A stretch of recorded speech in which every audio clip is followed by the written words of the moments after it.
I always thought it was a quirky coincidence when I discovered the small town of Eldridge on a whim, nestled between the foggy hills, where every resident shared my exact birthday. The townspeople greeted me with unsettling familiarity, their faces lighting up with airy recognition as they recounted stories of shared childhood memories that I had no recollection of. I laughed it off at first, attributing it to their local folklore or an elaborate prank, but the more they insisted, the more I felt a gnawing unease. Their eyes, though kind, seemed to glisten with a knowing that I couldn't place, as if they were in on a secret that was slowly closing in on me. Acting on a growing sense of dread, I decided to dig deeper, hoping to unravel the mystery before it unraveled me. My first stop was the town's library, an ancient building that smelled of musty pages and whispered secrets.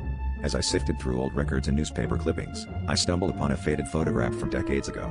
The image sent a shiver down my spine.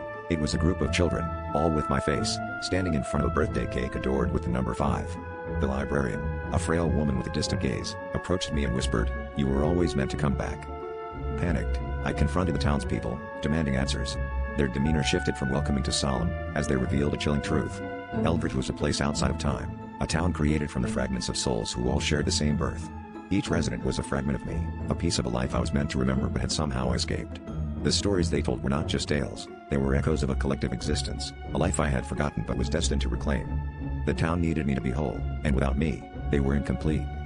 In a desperate bid to escape, I fled to the boundaries of Eldridge, only to find the roads looping back into the town.